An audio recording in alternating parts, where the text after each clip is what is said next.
Now, your East Texas Storm Team forecast. Let's bring you up to date on some of the rainfall totals we've had so far in August, and this does not include today's rain. Tyler's an inch below normal for this time of the year, just about a ½ inch has fallen. Longview even less than that, and about 1 1/3 inches below normal. But Lufkin's had their share of rain and more for the month of August, 2½ inches above normal so far on the Lufkin total. So at least some folks have been getting some rain prior to today. These are the yearly rainfall totals. Everybody continues to be low there. Tyler nearly 8 inches below normal. Longview over 10 inches below normal, and over 8 inches below normal for Lufkin, with their total almost at 23 inches. But today we're starting to catch up just a bit. High temperatures did manage to make it into the 90s in most locations before the rain moved in, and it did cool temperatures down and continues to do so, as we're seeing a lot of 70s and 80s across the area. But again, these are rain cool temperatures this afternoon. Cold front is continuing to make its way very, very slowly down to the Red River and into North Texas. Of course, there's a lot of moisture. You can feel that with the humidity. Almost cut it with a knife when you walk outside. And the showers and thunderstorms are developing out ahead of that front due to afternoon heating and a few disturbances moving through. Futurecast shows that as we go through tonight, chances for showers and thunderstorms will continue. We'll have that front drifting down into North Texas, and that's going to help to trigger showers and thunderstorms in that frontal boundary as well as out ahead of it. And some of that rainfall could be heavy.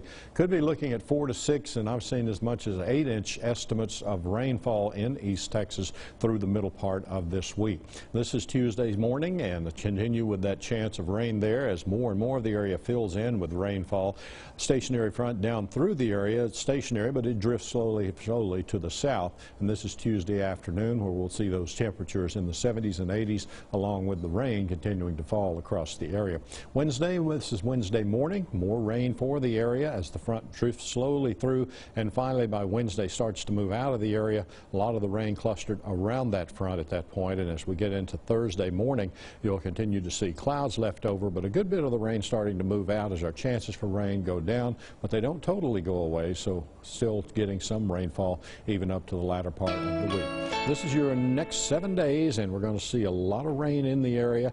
90% chance for Monday, 70% Tuesday, 50% for Wednesday. It does taper down to a 30 and 20% chance as we end the week and into the weekend. Temperatures finally make it back to 90 degrees on Saturday, but until then we're below the average, which is the mid-90s for this time of the year, so the rain certainly bringing those lower temperatures. Those are just as welcome as the rain. For deep East Texas, 80% chance for Monday and Tuesday, a 60% chance Wednesday, 40% Thursday, and then 30% for Friday and Saturday, but back up to 40% there on Sunday. Temperatures back into the lower 90s, but just about normal for this time of the year by the end of the week and on into the weekend. And once again, we could see 4 to 6 inches of rain on average in some places in East Texas through the week. So enjoy the rain because it is certainly here.